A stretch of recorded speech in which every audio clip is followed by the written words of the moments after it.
সারা ভারত কৃষক সভার সাংবাদিক সম্মেলন আয়োজন করা হয়। শুনব এই সম্মেলন নিয়ে পবিত্র কর ঠিক কি বলছেন। বলা যেতে পারে বেশ কয়েকদিন পরেই আপনাদের সঙ্গে আবার মিলিত হলাম। তাতে খুব কৃষকদের গুরুত্বপূর্ণ কতগুলি জরুরি বিষয় নিয়ে আমরা আপনাদের সঙ্গে মিলিত হয়েছি। প্রথম বিষয়টা আপনারা জানেন, এর আগে আমরা করেছি। এই বছর আগস্টে পরপর দুইবার যে প্রলয়ঙ্করী বন্যা হয়ে গেল, এই বন্যা 33 জন বোধহয় শেষ পর্যন্ত মানুষ মারা গেছে ধসে, এবং সেখানে যে বিষয়টা হয়েছে প্রায় 17 লক্ষ মানুষ ক্ষতিগ্রস্ত। আমাদের রাজ্যের জনসংখ্যার অর্ধেকের বেশি।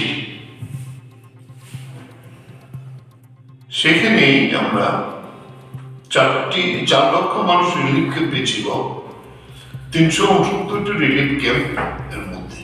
বা কেজি 2300 টাকা কুইন্টাল।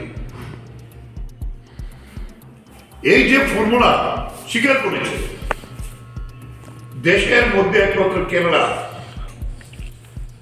C2 প্লাস 50%, যেটা আমার উৎপাদন যে খরচ, আমার জমির যে আনুপাতিক ব্যবহার করার যে মূল্য, এটা ধরে যে দর হয়, কেরালা গভর্নমেন্ট এবারও দিচ্ছে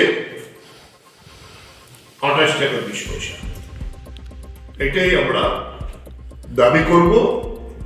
এমনি ধান নেই, যদি কৃষককে বাঁচাতে হয়, সেন্ট্রাল গভর্নমেন্ট 30 টাকা ঠিক আছে, তো রাজ্য সরকার, কেরালা সরকার যদি দিতে পারে,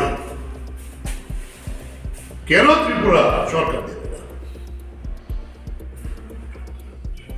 তাহলে এই জায়গায় দাঁড়িয়ে মাছ যাদের ক্ষতিগ্রস্ত হয়েছে, ফিশারি দপ্তরকে ব্যাপকভাবে পুকুরগুলি সংস্কার করা এবং তাদেরকে বিনামূল্যে প্রত্যেকের জন্য প্রয়োজনীয় মাছের চারা দেওয়ার ব্যবস্থা করতে।